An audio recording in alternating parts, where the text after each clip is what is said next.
Good morning, everyone. Good morning. Welcome to the weekly lectures from Toronto Spiritus Society. Today is August 24th. We're very glad to have all of you here present. It's a beautiful day here in Toronto. It's always a beautiful day when we have a good attitude. We're going to have a very good lecture today by Raphael entitled Thought and Discipline. Very interested to see how those two things come together. And as we usually do, before we start, we'd like to have our prayer, quick prayer by Ju. Thank you. Good morning, everyone. Good morning. So we have a message from Happy Life, from Divaldo Franco and Joana de Angelis. So become a pacemaker. Wherever you may be, encourage peace and live in peace. The tumults which affect man and the struggles unleashed everywhere can be avoided if men maintain the spirit of goodwill to each other.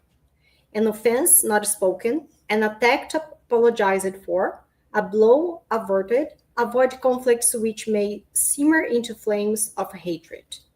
Believe in the power of non-violence, and peace will guardland your heart and the hearts of all who come near you. With these words, we close our eyes. And at this moment, we thank our Master Jesus, all the spiritual friends, for this moment, for allowing us to be here where we can learn and share. We also ask them to bless our friend Raphael for this lecture, so we can learn a little bit more and become better. Thank you so much. So be it. Raphael.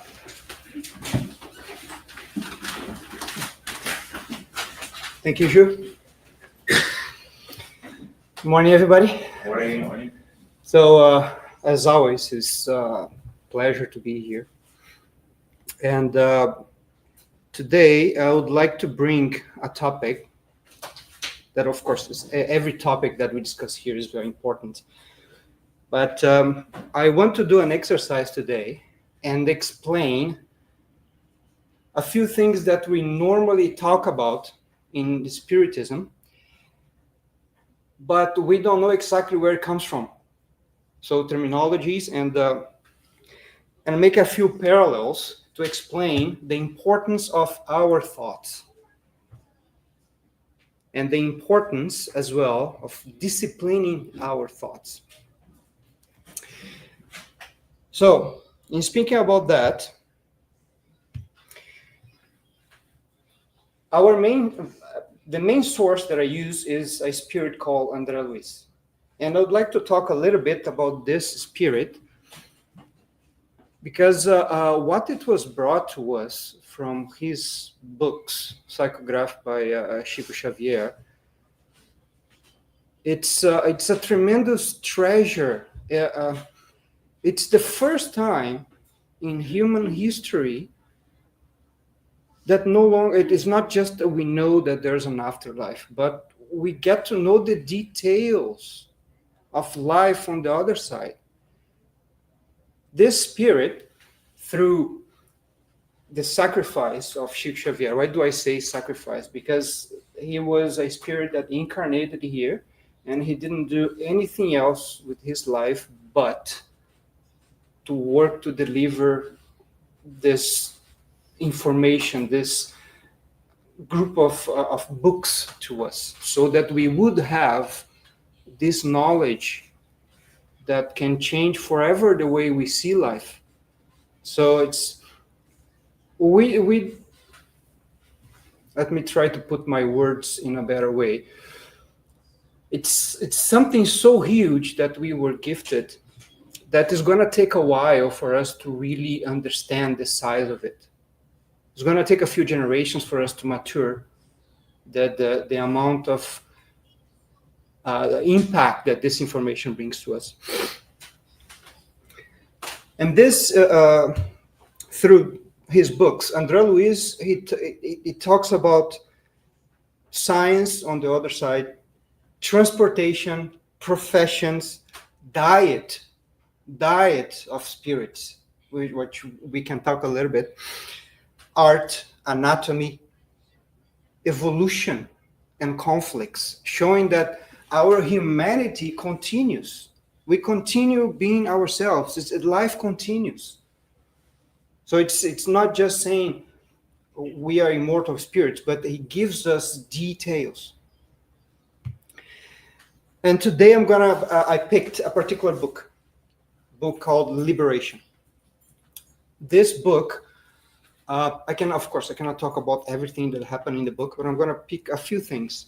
So this book was written in 1949, a little bit after World War II. And it talks about André Luiz and his friends and his instructor that is called Gubbio. And they go in a mission to a city in Umbral. Umbral is a place in the spiritual world in the lower zones. It's close to where we live as incarnate. It's a superposed world. We live together. We just don't see them, but we live in a couple atmosphere with these spirits. And then they go to this place to try to they go in a reconnaissance. They go to first for them to learn and to try as much as possible to help those spirits and those who are ready to get out of there, to continue their walk through evolution, spiritual evolution.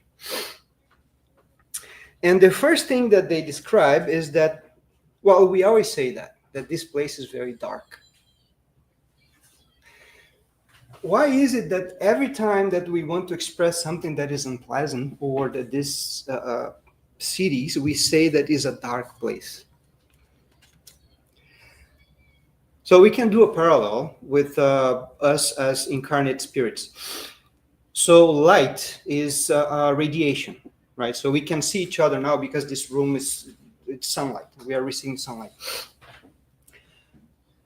In the spiritual life, what light is for the incarnate, love is for the discarnate. So love is not just a feeling, but is a radiating field. So we hear these spirits telling us that when they are in Umbral, and you have a lot of suffering spirits, and one of them remembers to pray and to ask for help. Immediately there's a light that turns on. So you can see that spirit lighting up. So that's because it's that spirit is radiating thoughts with love. So it lights up. That's why we say that the place is dark, because it misses love. And this city in Umbral is a dark place because people who are there are more worried about themselves and not each other. So it is a dark place. And it's the same thing with us. Every single one of us, when we activate this spark in us of compassion, beneficence, love, charity, we light up. And physically light up. So we cannot see as incarnates, but we can feel. And the discarnates, the spirits that are around us, they can see that light in us. That's why it's not uncommon for us when we come here, there are spirits who follow us. Because they want to know, where is this place that this guy is going? I want to receive help. So how do I find this place? They see one of us shining that light and they follow here and they come here. So it is love. It is a light that we turn on inside of us. And we can see that when we go to a house, we go visit someone, a family, and when this house is bathed in love. So that there's harmony and there's love in that family. You can feel that right away. You can see that we describe the house as being bright, even though there's no more light there than anywhere else. But it feels brighter. We don't even know why. Because we feel it inside of us, the love that is present in that environment. And in the spiritual form, that is even more apparent, because when we are in the flesh, when we are in the dealing with matter that is so dense, the matter around us in our body, it responds very little to our thought. It responds to our thought, but it takes a long time for us to see the response. But when we are in the spiritual world, it's immediate, because there's no inertia in the matter. The matter is the density is very rarefied. The density is very low. So then when we think, we feel the consequences immediately. So when we discarnate and we follow the same thoughts that we have followed through our whole lives while incarnated, we feel in a much more raw way. We are much more sensitive to the thoughts that have been accompanying us throughout our lives. We feel it right away. And that's sometimes it's a shock. But here comes the exercise that I said that I wanted to do. In Spiritism, we talked about magnetic fields. When we talk about past, when we do the past course, we talk about magnetic fields. We talked about electromagnetic fields. We talked about frequency. We talked about vibration. And we say that this is all science. However, where does that come from? Because it's not. We don't have a lab on Earth to study the frequency of thoughts. So how is it that we came to use these terms in Spiritism?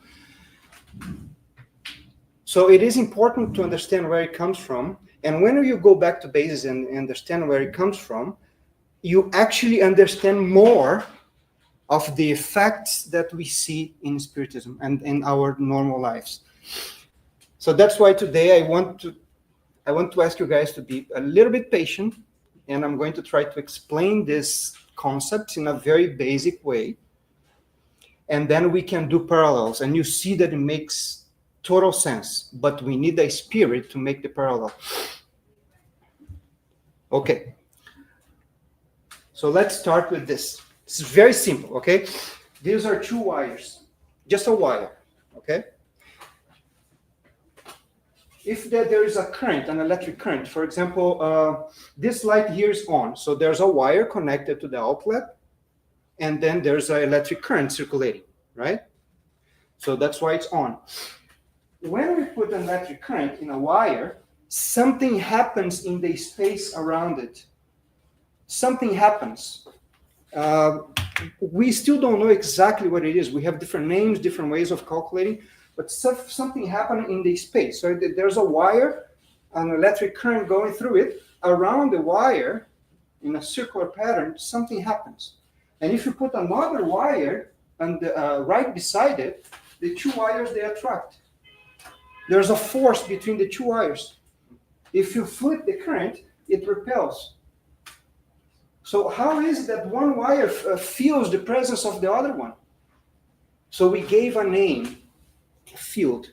In this case, it's a magnetic, not electromagnetic, it's a magnetic field. So then every time you have a wire with a current, you have a magnetic field. Okay, and the wires, they either attract or they repel. Okay. Then we use many wires. We use one wire, but we do loops. So this is the loop seen from the side. We go like this. It's the same wire. I'm just going like this with the wire, creating a coil, okay? Doing turns. When I do that, I increase proportionally the strength of this modification that I create in the space that I call magnetic field. I increase the magnetic field. So if I have a wire and I have a strength 1 and I do one loop, I have a strength 2. If I have another loop, strength 3, so far, so on. So I keep increasing the strength of that with the magnetic field. So now we have a coil and a magnetic field around.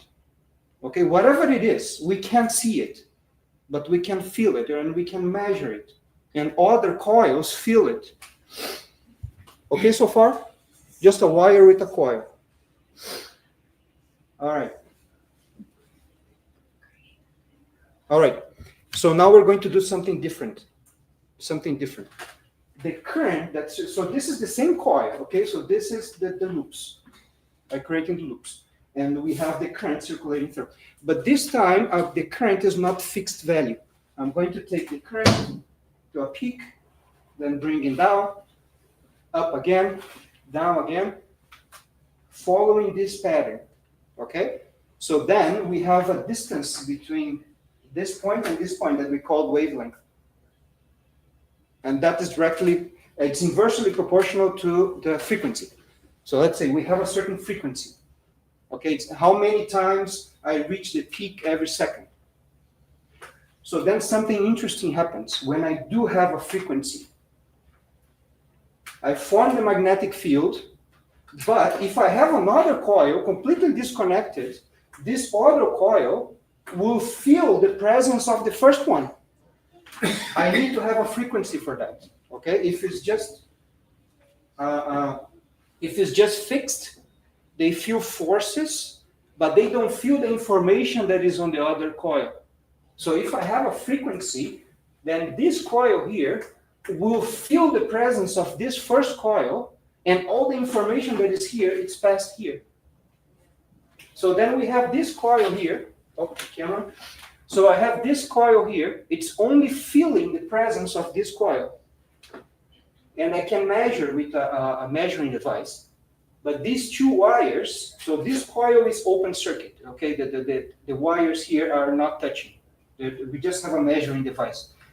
If I put them together, if I connect these two wires and close the circuit, this coil is not only going to feel the first one, but it's going to act on the first one, and they're going to create what we call the mutual field, where they both feel each other and they both create an impact on each other. Okay, so far? Yeah. This is a magnetic field. Now, I keep increasing this frequency. Keep increasing. When I increase, I create even more coupling between these two. They feel closer and closer and closer. They feel this stronger and stronger and stronger, until something very interesting happened, that it was discovered after the writing of the Spirit's book. Come on. Okay, I don't want you guys to get hypnotized. Okay. What happens is the coil is here at the middle. If you increase the frequency enough, the field, it detaches itself from the coil and travels through space. It detaches. That energy that was in the coil, it comes out, detaches, and travels out. That's what we call an electromagnetic wave. Before it was just a magnetic field. Now it's an electromagnetic wave. And these two phenomena we call a near field and far field. So near, the magnetic coupling, and when you increase a lot, then it becomes far field, that it detaches and goes. That's what makes our cell phones work. Okay? All right. Come on. Oh, this is something else. Okay, let's leave this here for a while. It's not obeying me. All right. So, why is all that important to us? I'm going to bring the spirit of André Luiz again. Okay? André Luiz, in the book, The Mechanics of Mediumship, he spends the first 3 chapters just describing physics. It's pure physics. You can use in a physics course. And it's very accurate. On the 4th chapter is when he does the parallel. He says, that's the statement that changes everything. The thoughts our thoughts follow the same laws in a new way. Why is a new way? Because we can measure. If it's the exact same way, we could see and measure each other's thoughts. Actually, we would be thinking and we would be creating interference in the image here. So it's in a new way. So this is a book from 1960. It's not our science. It's not an incarnate person saying that, because we didn't get there yet.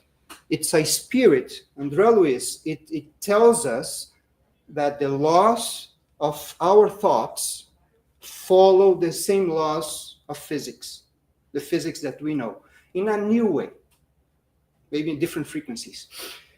That's why we can apply the same phenomena that I explained here when we talk about our thoughts.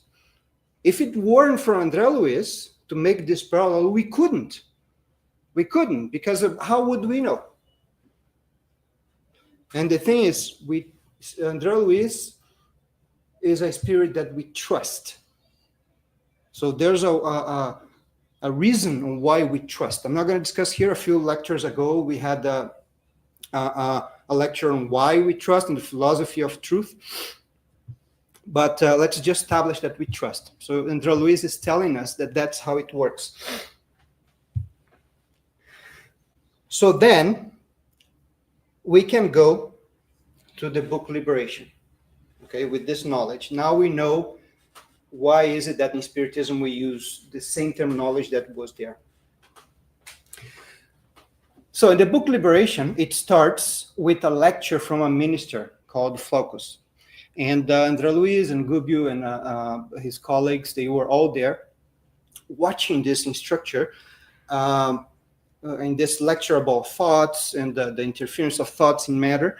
And in preparation for them to depart, to go to Umbral. So it was they were preparing to go. So the instructor was explaining what is it that they would see there. And this spirit, it tells several things. It's very interesting, the lecture.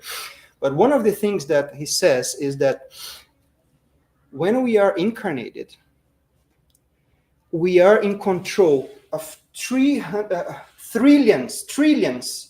of living beings that form our body. And these beings are immersed in our thought. So that slide that I show, well, I'm not going to try to change, it takes too long. But when I show there the coil forming the magnetic field, this is our mind. Okay, you can leave it there. Thank you. Okay. So since we know that our mind, it works in the same way, we can use the analogy of the electromagnetism and other parts of physics. We can say that we have this magnetic field around us. We have the near field and the far field. So we create the magnetic field and the electromagnetic field that comes out, like the picture. So we are constantly doing that. Animals, when we were in the animal kingdom, we could do that as well. All of us. But animals, they have lapses. They solve a problem, but they don't accumulate that solution and create a better one. Of course, there's ranges. There are animals, the big apes, they learn to use tools. So there's a range. We don't go from one stage to another without any gradation in between. So, but when we are in the animal kingdom, we have a lower capacity to accumulate the knowledge that we discover. So our thoughts, they brighten up, we emit those waves, and then they dim, and then they go back, and then they dim. When we become humans, they never dim. They never dim. They are always being produced, always. So we have this power. So now we are beings that are always generating this thoughts that go back to us, circulate around us, and leave our mind and go travel through the universe. We are always producing that, always, non-stop. And these living beings how many times do we think about our body as formed by living beings, by cells? So it's something that we don't realize very often. And that's why I want to bring a study from Stanford University, neuroscience. They published a paper. Okay, can you change the slide for me, please? So they published a paper on assembloids, but I'm going to explain first what organoids are. So these guys, they take stem cells, or different degrees. There are different degrees of stem cells, but they take stem cells and they put the stem cells together. They give some directions to the cells, but the cells already know how to agglomerate, how to form an organ. They cannot, in a petri dish, they cannot form the full organ, but they can form part of a certain region of the brain. They can form part of a lung or part of a mammary gland, liver, stomach, intestinal organ. So they can form parts of the organ that we call organoid. And then it helps them to test for drugs. Then they can use, is a model of that organ, and then they can use that model to see what is the response for that specifically drug. And the thing is, the cells, they already know how to work together. They provide some direction. I have no idea. Maybe you guys know better than I do. But they have some directions, but they don't tell everything. The cells already know. And then there's a next step that was what was published in this paper. One more, please. Which is the assembloid. Assembloid is when you take, in this case, was a cortical neuron. Actually, it was a cortical motor assembloid. So they took part of a brain, a organoid from the brain, part of the spine, and then a muscle. And then they thought, how are we going to connect the three of them? Because what they wanted was to create an assembloid that you interfere with the brain, the neuron, and the muscle would contract. They wanted to mimic, to create this model. And they were thinking, how are we going to assemble them together? When they put those cells, or those organoids, together in the media, the cells, they gravitated towards each other. They connect themselves. So this scientist, Anderson, in an interview, he says that the cells, sometimes they even jump micrometers, but they jump, they walk and towards each other. So they are living beings. They have this power. And that's what this instructor Flaccus is saying in his lecture. That's a nice picture, but it is not the right one yet. So the Flaccus is telling us that that's our body, and that's what we have control over with our thought. Because these cells, they have their fields. It's like the two coils together. And they obey our thoughts. If our thoughts, they're continuous, always happening. If our thoughts are completely unbalanced, these living beings, they would lose their compass. They will become unbalanced as well. And then we're going to project in the matter, in our flesh, the diseases that we have in our thoughts. It's not enough now for us just to think. As when we were in the animal kingdom, we had instinct that was calibrated, and it could control us. It controls our cravings. Now, in the hominid kingdom, or this that we call in Spiritism, as humans, we are beings that are divided. We still have the cravings for matter. We crave sugar, so we want a cake. But why? What is the point of craving for a cake? We put in our mouth and it tastes really good. And then the sugar, it kind of gives that sugar rush and makes us feel good. So it's the sensation. It has nothing to do with the fact that is it good for us or is it bad for us? No, it's the sensation. And the same thing for many other things. So we are divided between the necessity to enlighten ourselves, to grow spiritually, and these cravings that we still feel. And this is what differentiates us from the animals and what gives us more responsibility. Because now we are not being controlled by instinct. We have the responsibility. Now it's us. And what is it that directs our thoughts? Our will. It's our will. We control it. So going back, I still want to talk a little bit about the book Liberation. So we just started.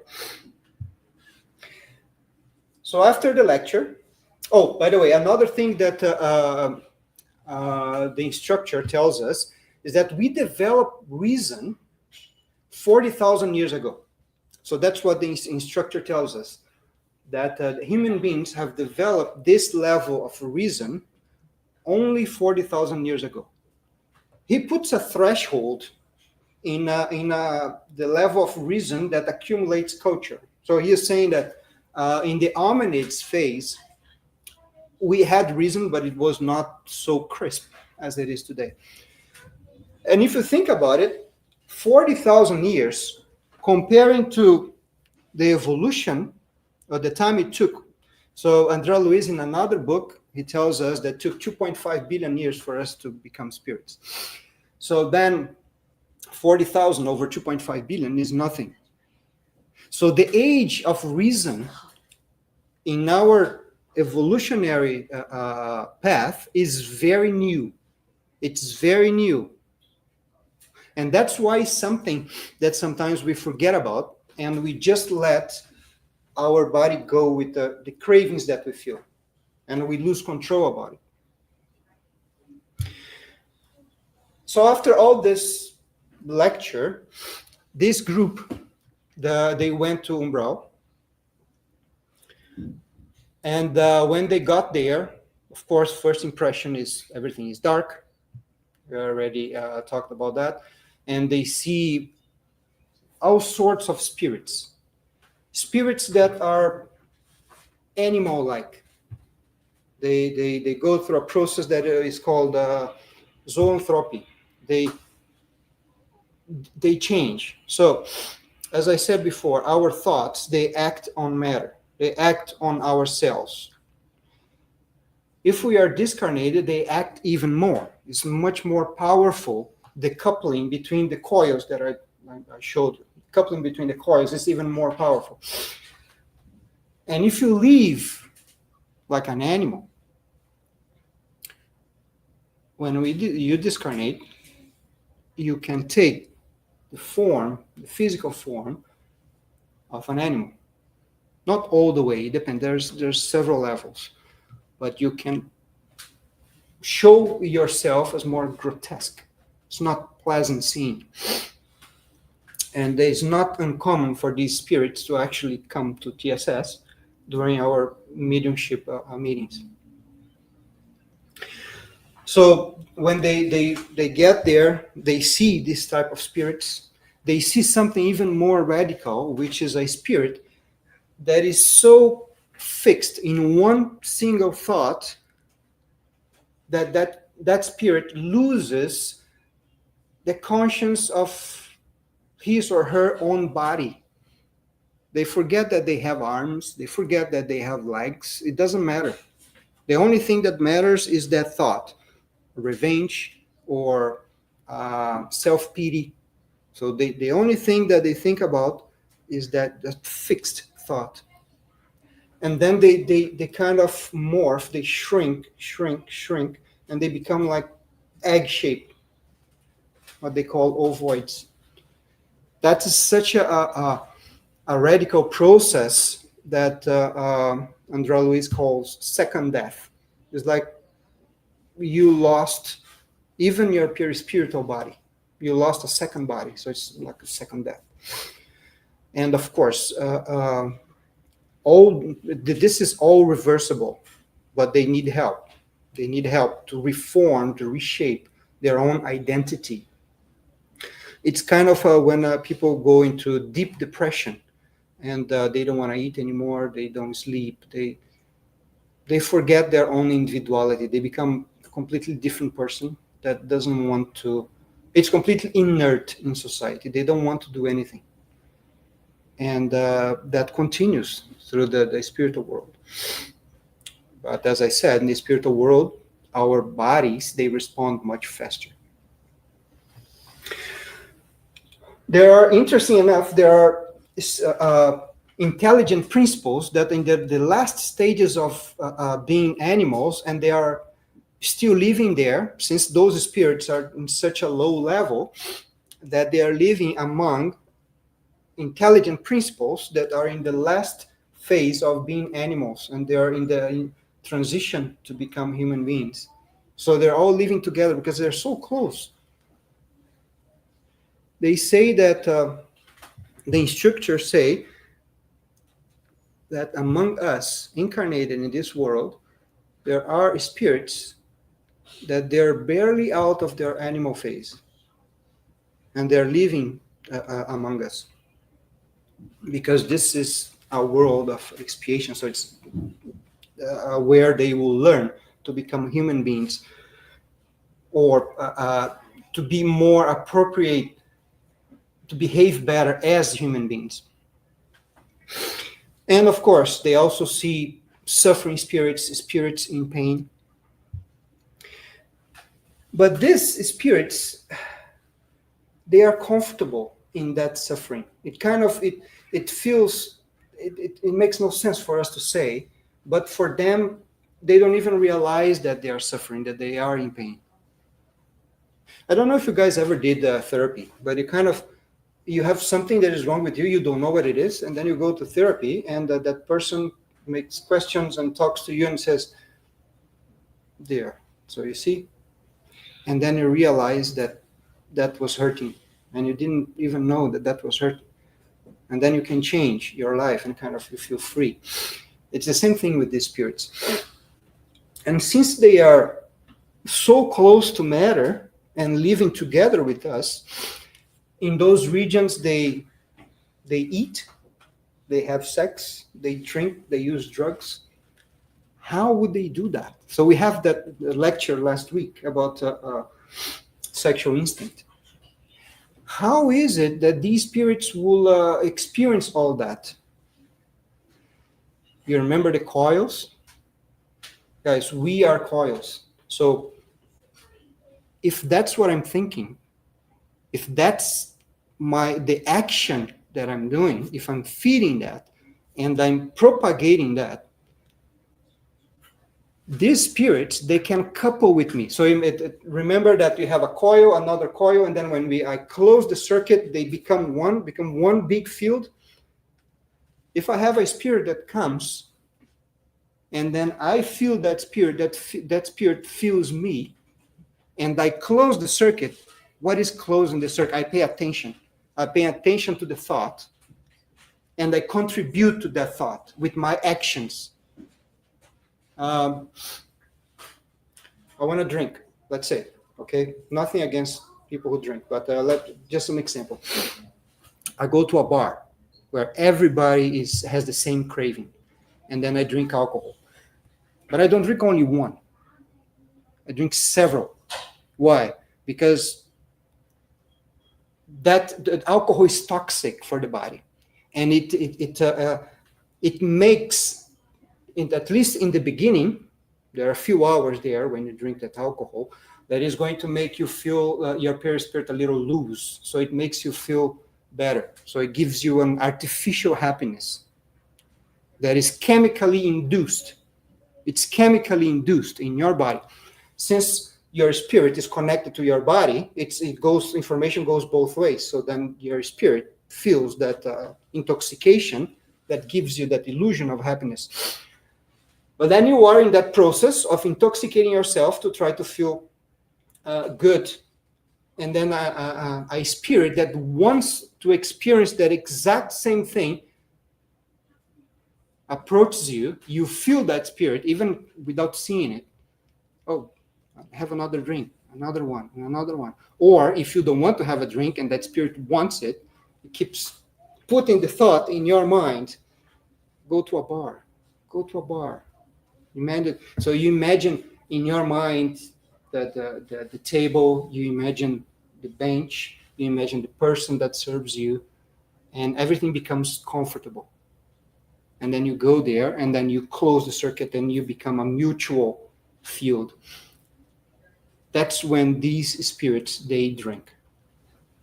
And it's the same thing with sex, with drugs, food. They drink with you. And this bond, once this mutual field is created, you can't just separate. You can't. So in the same thing, when we are in the lab, okay? So let's say you create this field in the lab. Now I'm talking about coils actually on a bench. You cannot just turn off. Because where is the energy that is in the field going to? So you have to you need to create a path for that energy. If you don't create, there is a huge spark that creates in the coils and they get damaged. You damage your equipment.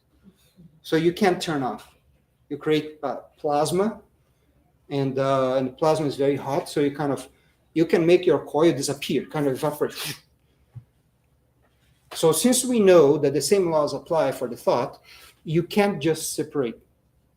Why is it that in the spiritual world, we have this people, this team, that they go and they see a situation like that, and they, okay, let's come back some other time and let's talk with the spirits.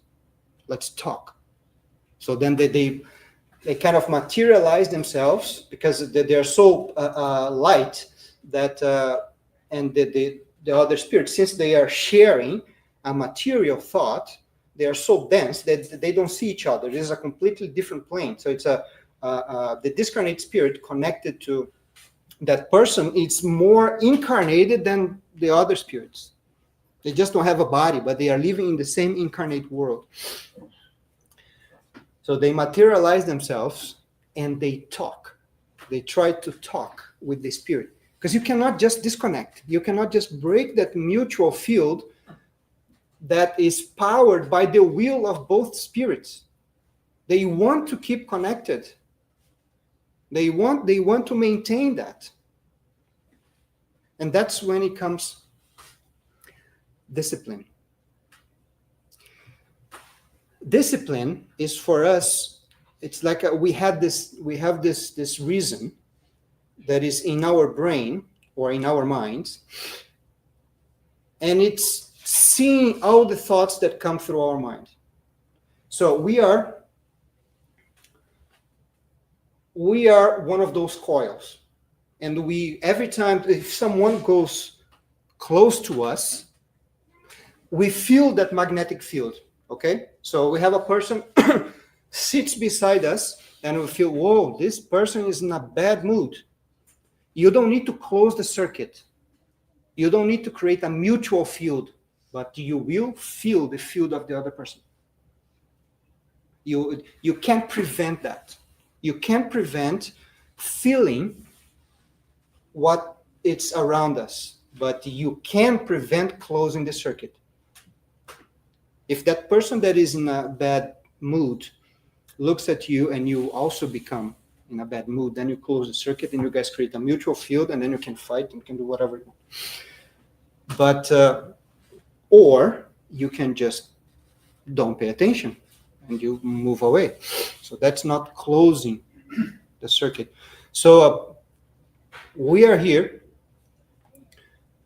in this pool of thoughts that come from near field, the magnetic, or the other one that travels. So we are receiving from people far away or spirits far away that have a particular thought that it disconnected from their minds and is just traveling around. And you can choose to pick up that thought or not, but you will feel it. You cannot prevent that. So when you sit down in silence and you see that your mind there's a lot of information in your mind, and you cannot prevent that. Any meditation instructor will tell you, don't prevent that, but observe. That's reason, that's a discipline, is observe. Observe what's going through your mind. Observe your own thoughts. And that's something that we rarely do. Actually observing our own thoughts. Where are they taking you? If you are thinking on something that you know is not good for you, but you are craving, and you start that, you feel that craving coming, but you know that that's not good for you. If you are not disciplined, if you don't have this supervisor in your mind that is observing the thoughts, you will not realize and just act on that, not act, you react.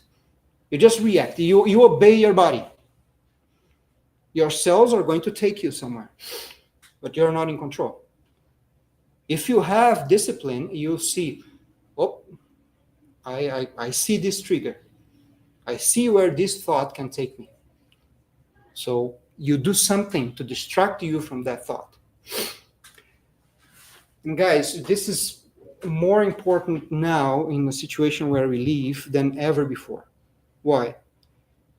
Because we have algorithms in your phones that actually want to show us the triggers, because the triggers sell.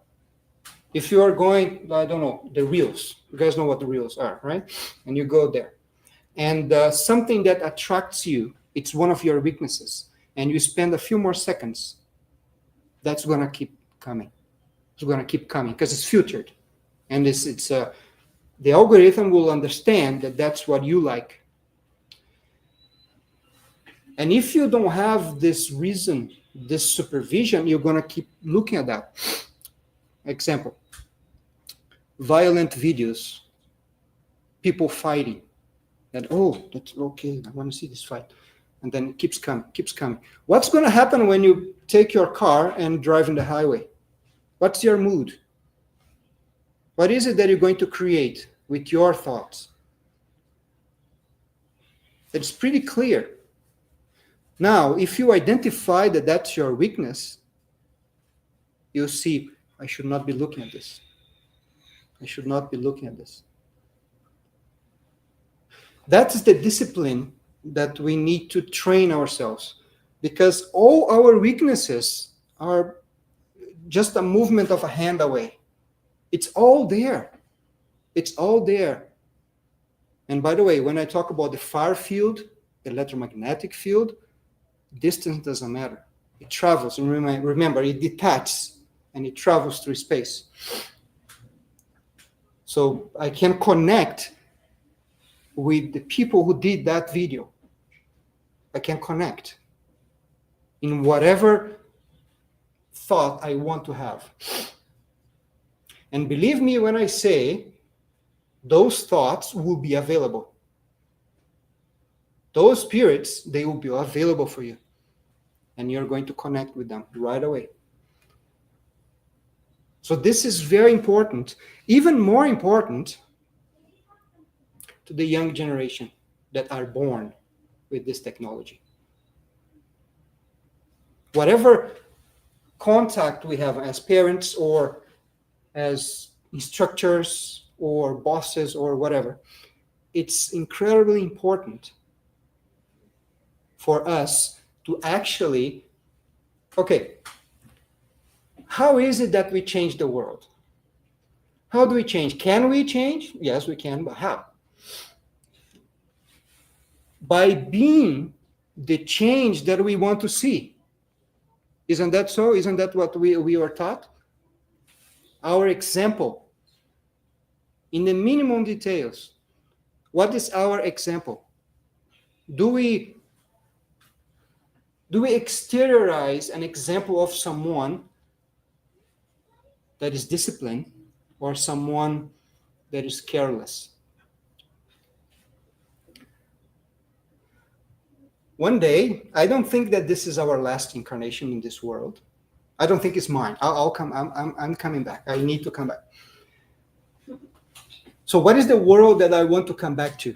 Sometimes we think, I don't know, I have a few years only in my incarnation, then I'm going to go away. No, man, you're going to come back even sooner. So what world do you want to come back to? So that's something that we also need to think about.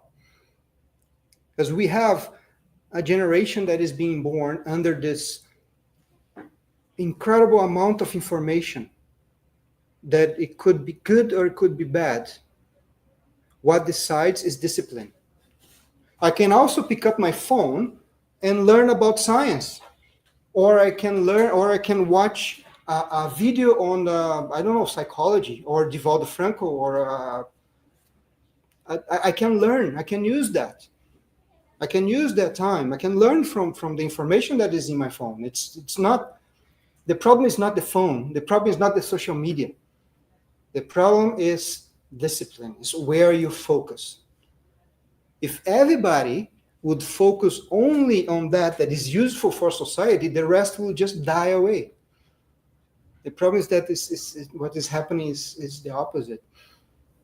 And that's where discipline of our thoughts come and play a very important role. There was much more that happened in this book, and there's much more action and the things that happen and what they see in this city of the Umbral. But I think for today, that's good enough. It's good enough that you guys see where this information is, and I strongly recommend that you guys read André Luiz. It's you learn a lot. Okay, thank you guys.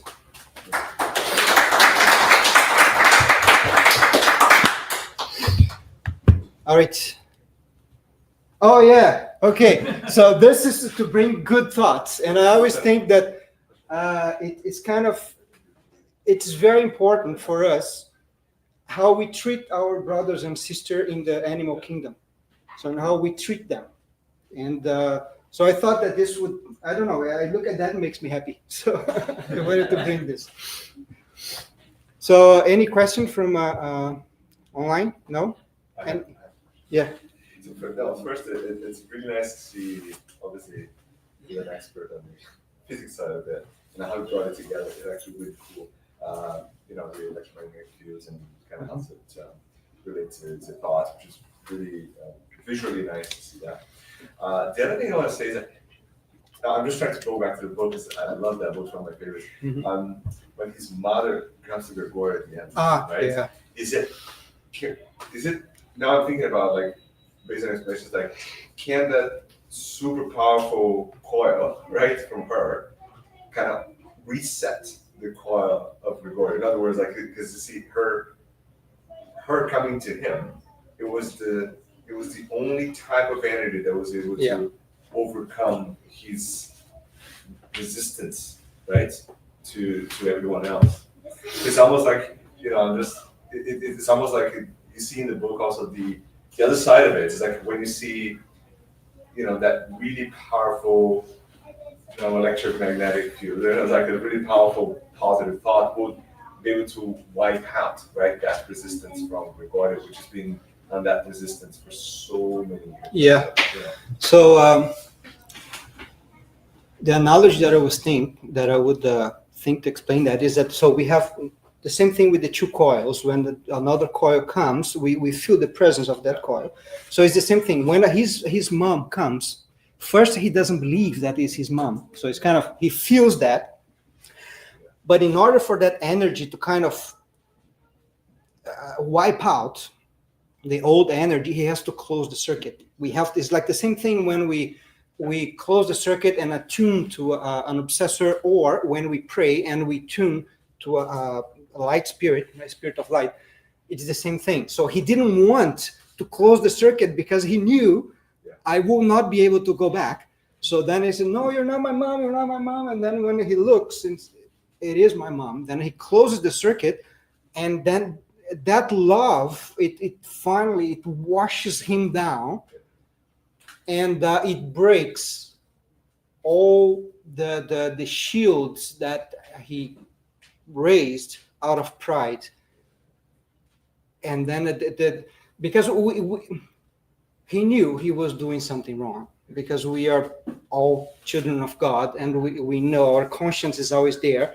But then we raise these shields and we convince ourselves that we are doing what is right, and then we prevent anything good that would make us see the truth, because then the remorse comes. It is like a rock in our heads. It's a lot. And when he finally could not deny that it was his mother, then he felt all that, and then he can't go back. He can't. And it closed the circuit. And that's why they always, there's nothing violent that the work of the spirits do. They talk to the person. They need to make the spirit understand. It's not about forcing the spirit to do this or do that. The spirit needs to understand that what they're doing is wrong. And but they do need to bring to a place where the field is going in the other direction. And the mom card, it's something that we see everywhere, and it always works. So you have a guy that is very stubborn. Okay, let's bring him in, let's talk to him, and then let's see if his mom can come and talk to him. Then there's nothing we can do. So that is kind of, we just melt. And by the way, this Gregorio, he was kind of the leader of this city, and he was the judge. He would judge spirits that would come and say, and he thought that in his way he was doing the eye for an eye justice, and say, oh, this is what you did, so this is your punishment, this is what you did. And interesting enough, the way that he saw, they had a tablet. This is a book from 49, and they had a tablet, and they would look at the colors of the aura, and they could analyze. It's like a scanning, and they would analyze based on the field that the person was emanating, what is the level of that spirit.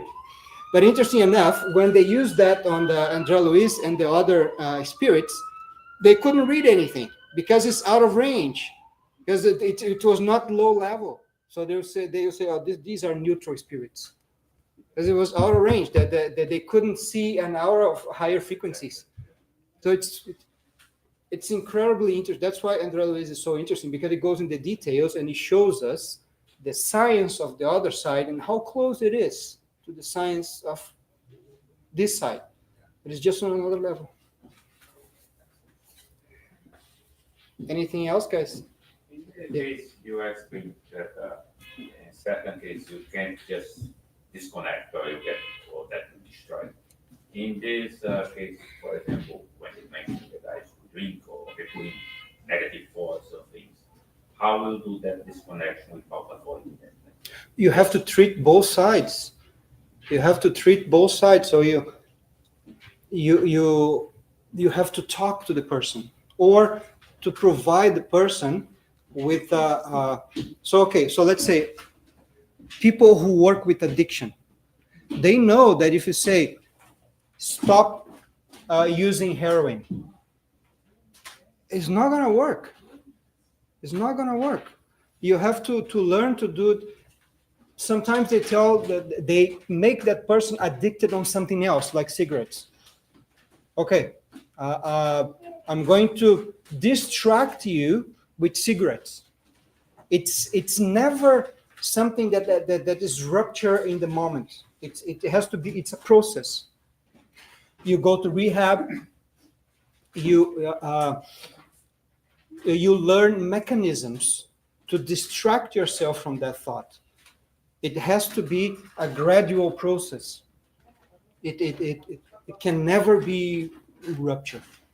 And when we see that is that the spiritual guides, they work on the incarnate, sometimes when the person is sleeping, and on the discarnate. They talk to both sides to see that, okay, you guys have to separate.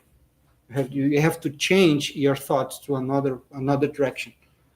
So it's a complicated process, because you have to talk to the person, but you cannot just break apart. There was many cases, forgot the name of the books now, but where Andre Luis, and his instructor, they come across cases of obsession, and they move away. They say, okay, let's make a plan, and let's come back, and let's see what we're going to do. But we can't just separate. Of course, if it's just an influence, it hasn't closed, it hasn't formed a mutual field yet, then you can't separate. But you have to judge. This is, have you guys seen welding devices? The machine that you use to weld metal? It works on this process, because you first put a ground clip, and then you touch the material. When you touch the material, you form the mutual field, and then you break. And when you break, all that energy is discharged. It ionizes the air in between and creates plasma. And then you maintain, a good welder, it maintains the distance, and it goes using that plasma to melt the metal. This is how powerful it is. It's the same thing. So what we are trying to avoid is the creation of this thought plasma, or this, because we don't want anything to explode. So it wouldn't explode. As spirits, we wouldn't explode. But what would happen is a huge discharge of that field that would create a neurological problem. So it has to be smooth. That's why we need treatment. Thank you. Thank you, Rafael. Thank you, everyone, for watching, both present spiritually or on the internet. And for those who are watching us later on, I hope you enjoyed the lecture. You can always reach the TSS through our website, through our Instagram, Facebook. We have multiple different types of social media. We will always love to hear context, questions, and to know that people are paying attention and listening. So for those who leave us now, thank you very much for today. For those who will stay for the past, thank you.